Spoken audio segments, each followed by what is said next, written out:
Hello everyone, good evening. Solid state के lecture number 3 में आप सभी का फिर से एक बार स्वागत है। You know that in the previous lecture we have gone through important concepts from this chapter like unit cell, lattice, basis, crystal, etc. At the same time, we have gone through the concept of Bravais lattice. I told you the trick to remember the 7 types of crystal systems as well. फिलहाल हमारे syllabus में जो है unit cell वो है cubic वाला, and you know that what is the cubic unit cell. In fact, I told you the definition of unit cell also. क्या होता है वो? It is nothing but the smallest repeating structural unit of a cell. That is known as unit cell. अगर हम यहाँ पे बात करेंगे क्यूबिक यूनिट सेल की, तो यहाँ पे होते हैं 3 टाइप के cubic unit cells. First one is simple cubic unit cell. This is also known as primitive type, जिसमें एटम्स कहाँ पे होते हैं present? Yes, they are present at the corners only. So अगर हम यहाँ पे बात करेंगे किसी भी क्यूब की, तो वहाँ पे होंगे 8 कॉर्नर्स और हर एक कॉर्नर के मतलब कॉर्नर पर प्रेजेंट होगा 1 atom, I mean 1 sphere. Okay, so the first one is known as the simple cubic unit cell. Second one is known as a body centre cubic unit cell, जिसमें 8 corners पे 8 atom तो होंगे present. At the same time एक atom कहाँ पे होता है present? वो होता है present at the centre. And the third one is nothing but the face centre cubic unit cell, in which atoms they are occupying corner positions. At the same time, at the face of the every atom unit cell, there is the presence of 1 atom. So overall I will say for face center cubic unit cell 8 corner पे 8 atoms होंगे और हर एक face पे face के centre में present होगा एक atom. इस तरीके से यहाँ पे फिर होते हैं atoms present in case of FCC. Okay, चलिए आज के लेक्चर्स में हम यहाँ पे देखेंगे लेक्चर में number of particles in cubic unit cell. What is the effective number of particles present in a cubic unit cell. सबसे पहले जस्ट इमेजिन, तो यहाँ पे ये मैंने निकाला है क्रिस्टल, और इस क्रिस्टल को मैंने एग्जैक्टली 8 पार्ट्स में डिवाइड करके रखा है आप के लिए. देखिए ये जो है the crystal is cut into 8 equal parts. 1 2 3 4, ये हो गए 4, और नीचे देखिए 5 6 7 and 8. इस तरीके से किसी भी क्रिस्टल को मैंने I mean in the crystal having the cubic shape, अगर मैंने इसको कट किया 8 इक्वल पार्ट में, तो देखिए कुछ इस तरीके से आपको दिखेगा. Suppose now this is the unit cell.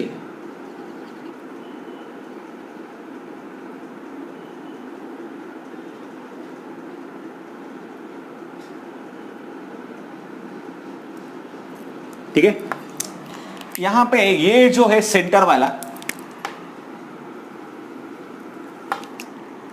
ठीक है, actually it's nothing but atom, and you know that this points they are nothing but they are known as a lattice points.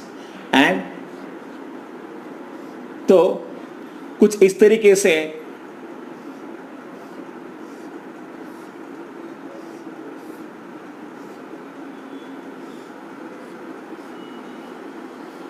होगा ये यूनिट सेल.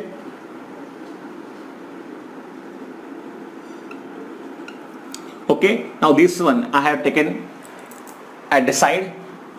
अभी आप देखोगे properly, तो ये जो क्रिस्टल है मैंने इसको 8 पार्ट में डिवाइड किया है, but the atom which is present at the centre, this much, this atom which I have shown by the red marker, ये एटम मुझे बताइए कितने यूनिट सेल का पार्ट होगा? Yes, if you see the atom present at the centre, it is part of actually all that 8 unit cells.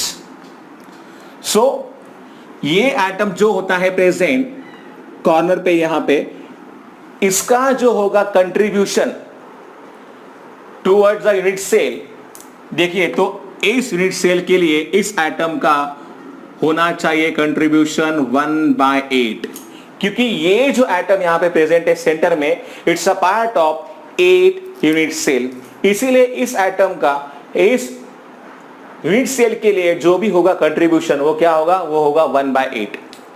ऐसे हर कोई atom, मतलब हर एक एटम, मैंने बताया आपको कि ये है क्रिस्टल, एक्चुअली क्रिस्टल तो बहुत बड़ा होता है। I told you when you just imagine the unit cell, आपको समझना है कि वहां पे बहुत सारे यूनिट सेल्स होंगे, ऊपर भी होंगे, नीचे भी होंगे, लेफ्ट में होंगे, राइट में होंगे, फ्रंट में होंगे, बैक में होंगे, तो बहुत सारे वहां पे होंगे यूनिट सेल्स।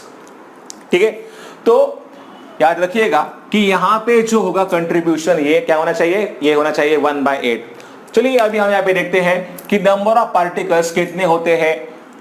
सबसे पहले तो हम बात करेंगे in case of simple cubic unit cell, simple cubic unit cell की। So you can just imagine, ये है यहां पे simple cubic unit cell. So number of particles at the corners is equal to how many? 8 corner पे यहां पे होंगे 8 particles. At the same time contribution of each particle क्या होगा फॉर यूनिट सेल, ये क्या होगा 1/8। सो अगर हमें निकालना है number of atoms per unit cell, और वो भी सिंपल के लिए, तो क्या आएगा 1/8 into 8 is equal to only 1। ठीक है, इसके लिए जो सिंबल है वो हम लोग यूज करते हैं Z। टेक्स्ट बुक में हालांकि दिया है n, तो n भी कुछ जगह पे दिया है। सो यहां पे n का वैल्यू या फिर z का वैल्यू हम लोग क्या लिखेंगे, it is nothing but equal to 1। So it's very simple, for simple cubic unit cell the number of atoms present per unit cell is equal to 1। अगर हम यहां पे बात करेंगे in case of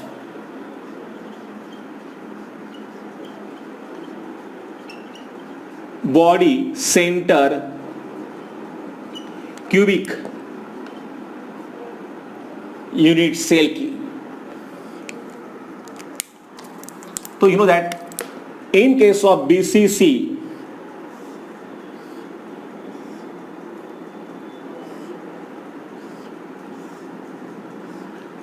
there is a presence of here 8 atoms at the corner। साथ ही साथ आपको समझना यह है कि इसके लिए बॉडी के सेंटर में भी होता है एक एटम। तो अगर हम यहां पे देखेंगे number of particles at the corner is equal to 8।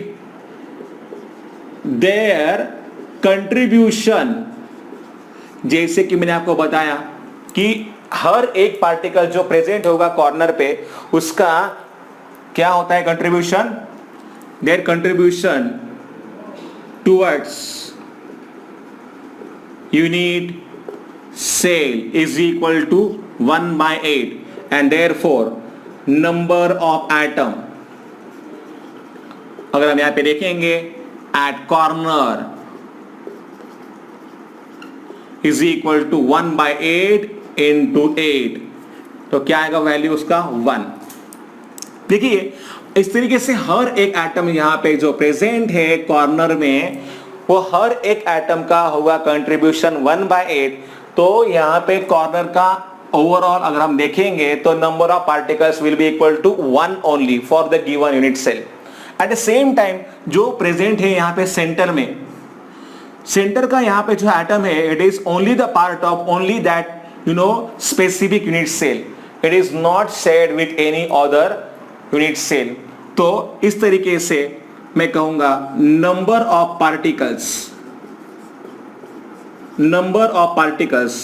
Eight in the number of particles in BCC unit cell.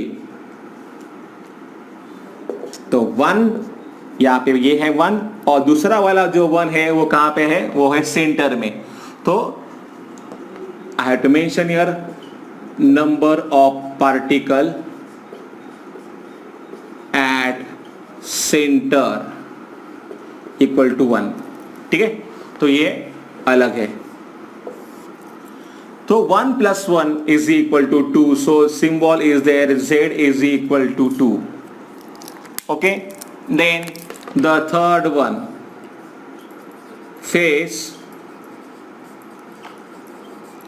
centered cubic unit cell. If you see it properly, अगर हम यहां पे बात करेंगे एफसीसी की, तो in case of FCC there is a presence of 1 atom at the every face of the unit cell. ये corner पे दिखाया है मैंने, ये है ऊपर वाला फेस, इसके सेंटर में एक आएगा. ये है नीचे वाला फेस, इसके भी सेंटर में एक आएगा. एक है इस तरफ का फेस, इसके भी सेंटर में आएगा. ये है राइट हैंड साइड वाला फेस, यहाँ पे भी एक आएगा. और ये है पीछे वाला फेस, इसके भी सेंटर में एक आएगा. और ये है सामने वाला फेस, जिसके भी सेंटर में एक आएगा. So I will write here number of particles at the corners is equal to 8 and their contribution towards unit cell is equal to 1 by 8 and therefore number of atoms कितने आएंगे फिर, ये 8 into 1 by 8 is equal to हो गया यहां पे 1. ठीक है. अभी और एक बात, अगर हम यहां पे देखेंगे, in case of FCC face centre cubic unit cell, हर एक फेस पे प्रेजेंट होता है एक atom. So number of atoms at the face और faces I will write is equal to 6, क्योंकि यहां पे होते हैं 6 फेसेस. ठीक है, 1 2 3 4 5 एंड 6, तो होते हैं यहां पे 6 फेसेस. अगर आप देखोगे प्रॉपरली तो फेस वाला जो एटम यहां पे प्रेजेंट होगा, it's a part of actually 2 unit cells. Imagine कीजिए कि यहां पे सेंटर में समझिए ये है इधर का फेस और ये है उसका central atom. I mean the atom present at the centre of the face. ये जो एटम मैंने दिखाया है, it's a part of actually only 2 unit cell. कौन कौन सा, ये है ऊपर वाला यूनिट सेल और ये है नीचे वाला यूनिट सेल. बाकी इसका और वो जो पीछे वाला है उसका वो हिस्सा नहीं है. आप इस तरीके से देख सकते हो कोई भी फेस को, तो एक के ऊपर अगर एक हम यहाँ पे रखेंगे, then the every atom or every sphere present at the face, it's a part of only 2 unit cells. So I will write here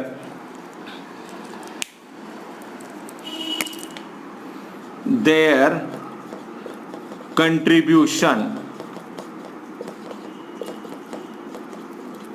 towards unit cell क्या होगा फिर. देखिए, अगर ये एटम 2 यूनिट सेल का हिस्सा है, इसका मतलब गिवन यूनिट सेल के लिए इसका क्या होगा contribution, it will be equal to 1/2. So number of atoms at the face क्या आएंगे effectively 1/2 into 6 is equal to आएगा 3। सो इस तरीके से जो कॉर्नर वाले हैं 8, इनका कंट्रीब्यूशन मिलाकर मिलेगा 1, और जो है हर एक फेस के ऊपर वाला एटम इनका होगा टोटली, मतलब इफेक्टिव नंबर ऑफ एटम्स इनके लिए क्या होंगे, ये होंगे 3। इस तरीके से Z का जो वैल्यू यहां पे मिलेगा वो मिलेगा 1 + 3 it is equal to 4। So these things we have to remember. Always numericals are asked from these topics, as well as some important formula we have to derive on this basis. Okay, so आपको ये याद रखने का है किस तरीके से हमने इसको कैलकुलेट किया है. It's a very very important part. Note down this one properly.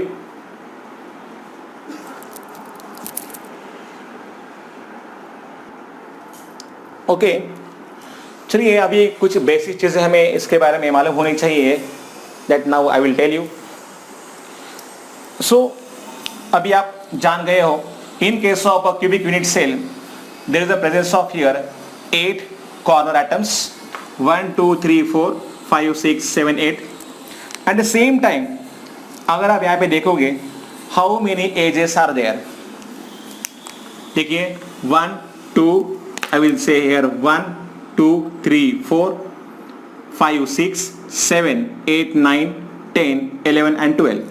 So for any cubic unit cell I will write here for cubic unit cell there are 8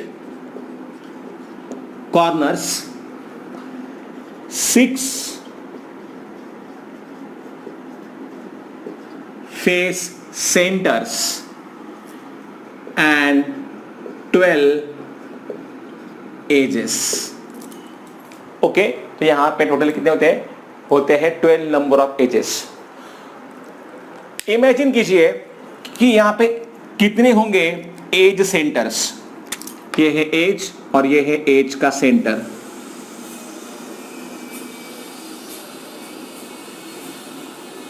सो जितने होंगे एजेस ऑब्वियसली उतने ही यहां पे आएंगे edge centre. But can you tell me what is the contribution of the atom present at the edge? If you see it properly, अगर हमने यहां पे इमेजिन किया कि ये है एज, तो ये इस एज के सेंटर में अगर आप यहाँ पे देखोगे तो ये जो एज वाला एटम प्रेजेंट है it's a part of actually 4 unit cells. 1 2, 2 नीचे वाले और 2 ऊपर वाले. So this thing you have to remember. Yes, contribution of each atom present on the age center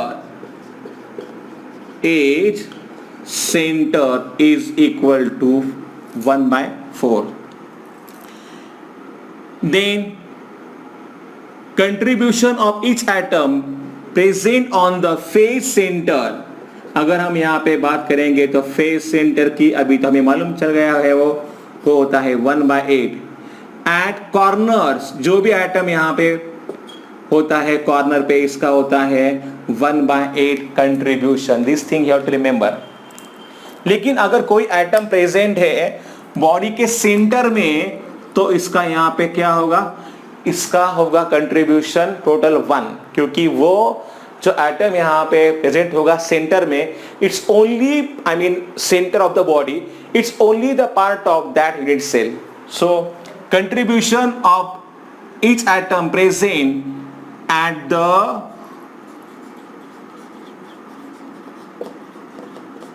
body center is equal to 1. देखिए contribution of each atom present यहां तक मैंने लिखा है, तो उसके लिए कंडीशन नंबर 1 है edge centre, number 2, number 3 and number 4. This thing you have to remember. ठीक है. देखिए एट द सेम टाइम अगर हमने यहाँ पे निकाला है कि ये है क्यूब, तो इस क्यूब के ऊपर ये होता है face diagonal. This is called as the face diagonal. Even this is also face diagonal. तो and at the same time देखिए ये जो है लास्ट मतलब पिछला वाला पॉइंट और ये है सामने वाला बिल्कुल. अगर हम यहाँ पे इनको ड्रॉ करेंगे कुछ इस तरीके से,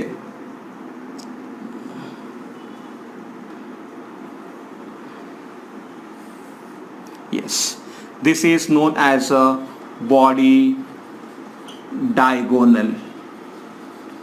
This is known as a body diagonal, and this one is known as face diagonal. So these things you have to remember in this chapter. जब भी मैं बात करूंगा फेस डायगोनल, बॉडी डायगोनल, तो क्या है आपको मालूम होना चाहिए, ठीक है, क्योंकि इसके ऊपर आपको आते हैं बहुत सारे numericals in every kind of exam. This chapter is very very important and very easy. बस थोड़ा सा पार्ट यहाँ पे आपको इमेजिन करना होगा और थोड़ा पार्ट आपको रटना भी होगा, ठीक है. So note down these things properly.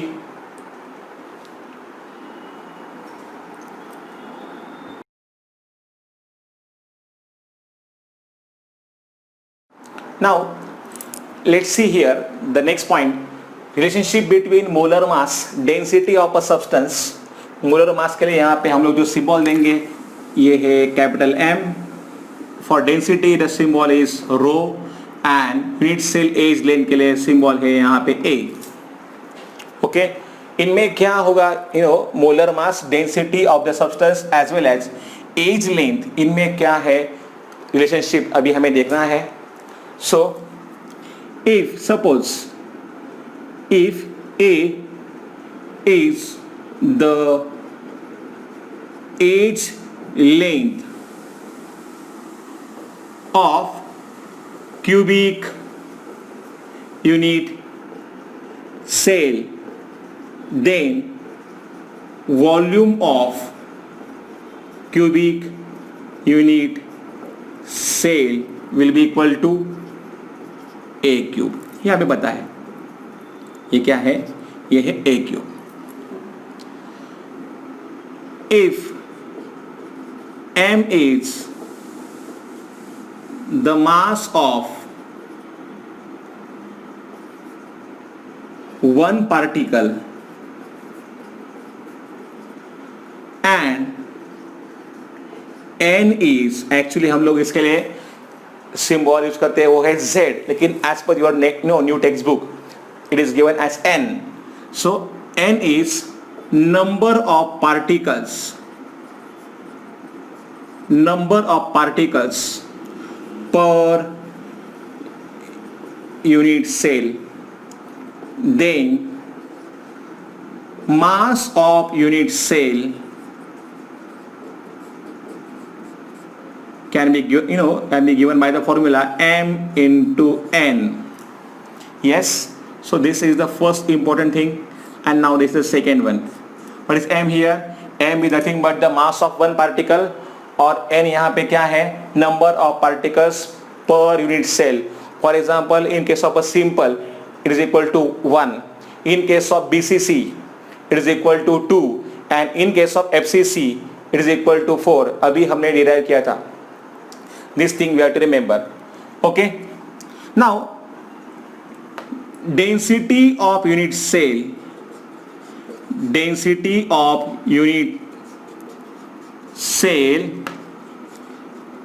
which will be equal to density of substance, can be given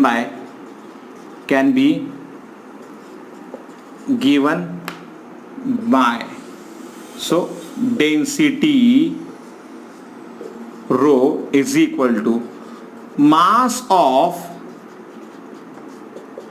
unit cell upon volume of unit cell. So mass of unit cell हमने यहाँ पे लिखा है वो है m into n, और volume के लिए हम यहाँ पे लिखेंगे A cube. Okay, students, we want here molar mass. Molar mass of substance can be given by the formula. You know that molar mass is equal to, क्या आएगा यहाँ पे?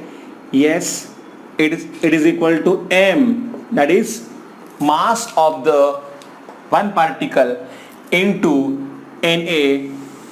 You know, Na मतलब क्या होता है? Number of, Avogadro number of particles present पर मोल. कितने यहाँ पे मोल्स होते हैं इसके ऊपर वो डिपेंड करेगा. तो यहाँ पे है molar mass of the substance, that is nothing but capital M, it is equal to mass of the one particle into Na. यहाँ पे क्या आएगा? Avogadro number. So if you write here M is equal to, क्या आएगा फिर यहाँ पे? ये आएगा M divided by Na. Okay, so M यहाँ पे क्या है? Molar mass of the substance. And what is Na here? Avogadro number. And what is M here? Mass of the one particle. If you put this value here, जहां पे मैं इसको लिखता हूं equation number 3, from equation number 3 क्या मिलेगा हमें? So density is equal to, क्या आएगा?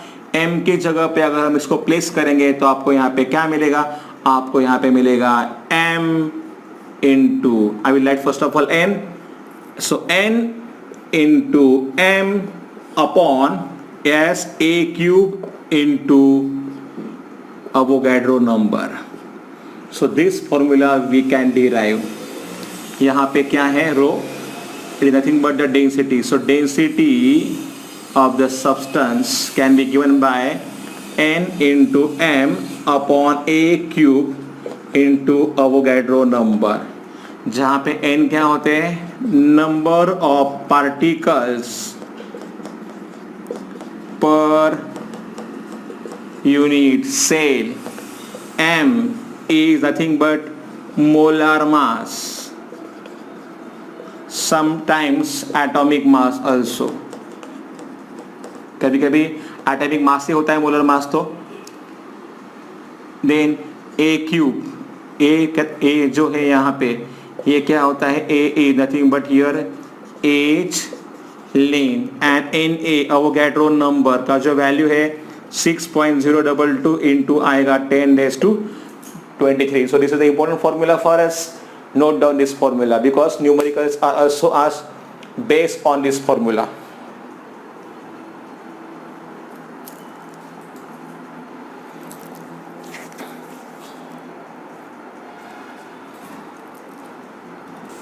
यहाँ पे एक्चुअली ये जो है Na है नंबर ऑफ पार्टिकल्स पर मोल. ये हम लिखेंगे Na के लिए. और वो यहाँ पे क्या है? वो है Avogadro number. Now see actually what kind of problems generally asked in the exam. I mean theory के पेपर में कैसे आते हैं क्वेश्चंस. ठीक है. So these problems, they are based on the that concepts of edge center, face center, corners. देखिए कैसे हम यहाँ पे करते हैं. The problem given here, atoms C and D form FCC crystalline structure. Atom C is present at the corners of the cube and D is present at the faces of the cube. चलिए पहले हम यहाँ पे काम करेंगे. पहले तो हम यहाँ पे ड्रॉ कर लेते हैं FCC वाला structure, I mean cube.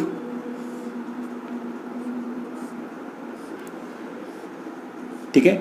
So C जो है it is present at the corner. So here 1 2 3 4 5 6 7 8 you know that. तो यहाँ पे क्या जितने भी आपको दिख रहे हैं कॉर्नर वाले ये सब क्या है? C. सो एंड D कहाँ पे प्रेजेंट है? जो है D वाले एटम्स, ये देखिए ये सब है C वाले एटम्स. और जो है D वाले एटम वो कहाँ पे है? They are present at the face. 1 2 3, सामने वाला 4, ये 5 और ये है 6. यहाँ पे जो भी मैंने यहाँ पे ब्लू मार्क किए हैं वो सब के सब कौन से हैं? D. ठीक है, हमें पूछा है what is the formula of the compound. देखिए अभी हमें पता है नंबर ऑफ एटम्स ऑफ सी कितने हैं यहां पे 8, जो कि है कॉर्नर्स पे, और हमें पता है हर वो जो एटम है प्रेजेंट कॉर्नर पे इसका क्या होगा कंट्रीब्यूशन, उसका होगा कंट्रीब्यूशन 1/8। तो 8 8 कैंसल, सो यहां पे आएगा ओनली 1 एटम, क्योंकि सी कहां पे प्रेजेंट है eight the corners. Very simple. अभी हम यहां पे बात करेंगे number of atoms of D. अभी देखिए हमें पता है कि डी के जितने भी एटम्स है कहां पे प्रेजेंट है, they are present at the faces. So 6 है फेसेस, और अभी आपको मालूम है what is the contribution of each atom present at the face centre. वो क्या होता है, वो होता है 1/2। Contribution of the atom present at the face वो क्या होगा 1/2। तो यहाँ पे 6 एटम्स है और सभी का होगा 1/2 एज अ कंट्रीब्यूशन। सो 2 1 ज़ा 2 एंड 2 3 ज़ा 6। इसका मतलब हमारा जो फॉर्मूला होना चाहिए ये है C1 and D3. So CD3 is our answer. Numericals will be very easy if you know properly where is the location of the atoms, that's why. Now the next problem is given over here. An element A and B constitute BCC type of crystalline structure. आपको पता है कि in case of BCC क्या होता है, there is a presence of 8 atoms at the 8 corners like this. ये होता है BCC में, और एक होता है फेस के सेंटर में। चलिए देखते आगे क्या दिया है। Element A occupies body centre position. Body के सेंटर में है ए वाला एटम, और बी जो है it is present at the corners. तो ये है बी वाले एटम्स।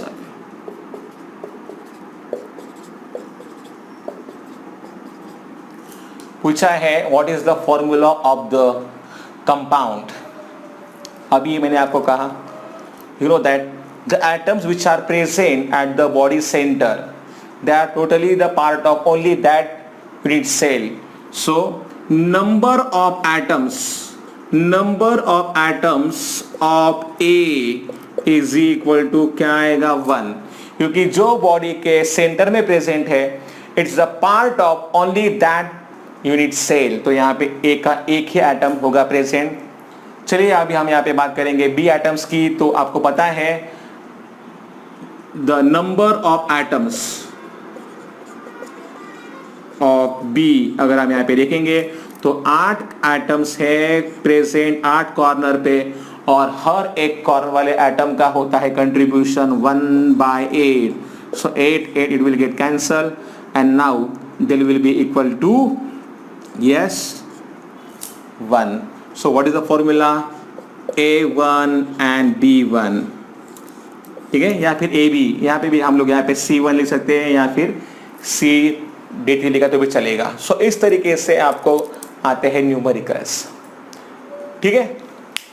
सो कभी कभी इसमें ये आपको पूछ लेंगे कि what is the coordination number also. Coordination number यहाँ का थोड़ा अलग है concept. The number of atoms surrounding a single atom in crystal lattice is called as coordination number. The number of atoms surrounding a single atom. देखिए अगर हम यहाँ पे बात करेंगे ए एटम की, तो ए एटम से एटम के सराउंडिंग में 1 2 3 4 5 6 7 और ये 8 एटम्स है present. That's why coordination number of atom A is equal to 8। इस तरीके से कभी कभी इसके ऊपर क्वेश्चंस आपको आते रहते हैं। सो note down these things also properly.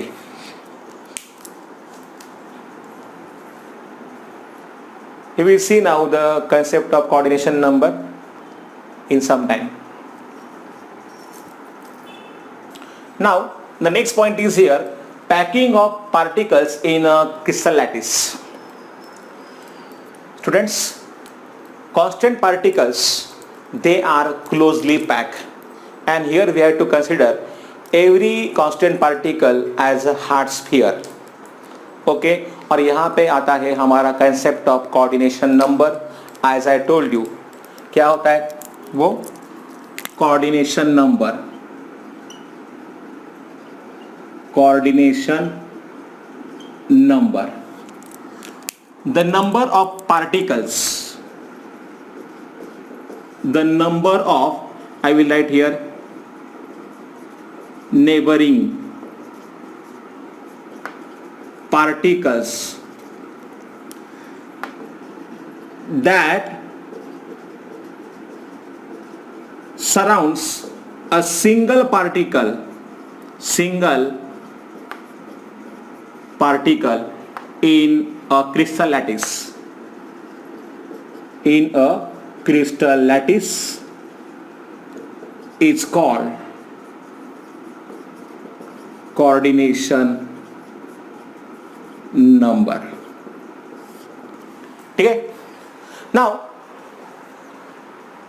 to study the packing properly, we have to take it one by one. First of all, हमें यहाँ पे देखना होगा कैसे होता है one dimensional packing. So here one dimensional close packing. यहाँ पे हमें एक बात का ध्यान रखना होगा, जितना ज्यादा होगा coordination number, more the coordination number of that particular atom, more will be the compactness or hardness of that particular crystal. ठीक है, more the coordination number, more will be the compactness or hardness of that crystal. So in case of one dimensional close packing, अगर हम यहाँ पे देखें तो बहुत easy है वो. You have to draw the particles like this, one after another. ये हो गया है one dimensional close packing. So यहाँ पे अगर हम इस स्फीयर को ध्यान में रखेंगे तो ये स्फीयर दो एटम्स को टच कर रहा है, this one and second is this one. तो यहाँ पे जो भी आएगा कोऑर्डिनेशन नंबर, ये क्या आएगा, 2 आएगा. So this is a very simple type known as one dimensional close packing. चलिए अभी हम यहाँ पे देखेंगे कैसे होता है two dimensional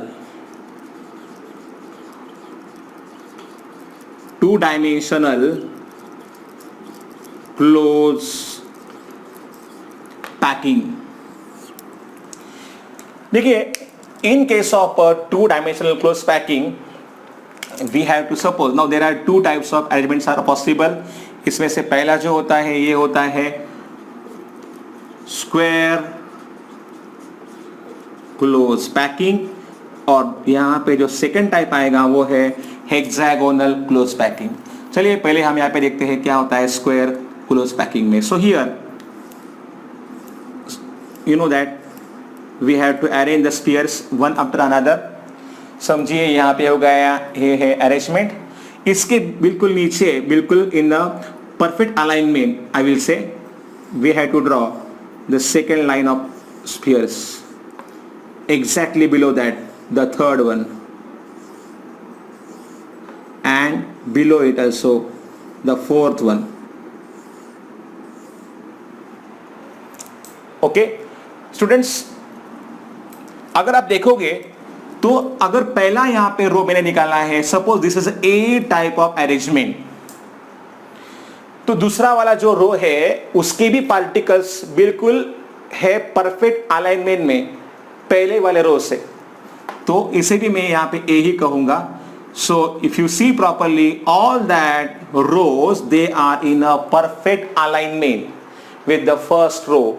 So we can say it as A type of arrangement. ऐसे में अगर आप देखोगे, समझे यहाँ पे ये है एक पार्टिकल, और अगर हम यहाँ पे ड्रॉ करेंगे कि ये पार्टिकल कितने स्फीयर को टच कर रहे हैं, तो देखिए ये है फर्स्ट वन, ये है सेकेंड वन, ये है थर्ड वन और ये है fourth one. If you join their centers, you are getting here the square. So you are getting here the square and hence it is known as the square close packing arrangement. क्या आएगा यहाँ पे coordination number? If you see properly, the sphere present here, it is attached to 4 different spheres. So coordination number in case of a square close packing is nothing but equal to 4. तो ये है हमारा first type in case of two dimensional close packing. अभी चलिए देखते हैं कैसे आएगा यहाँ पे सेकेंड वाला, I mean hexagonal close packing arrangement in the two dimensional manner. Okay, so first of all यहाँ पे हम एक रो ड्रॉ कर लेंगे as usual. Suppose this is the first row and then sorry for that.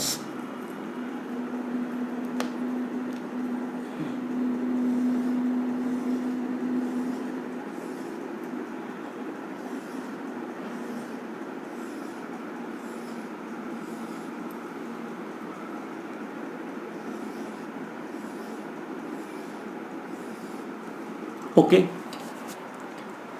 चलिए अभी इस arrangement में अगर हम यहाँ पे देखेंगे तो ये है समझे फर्स्ट वाला रो.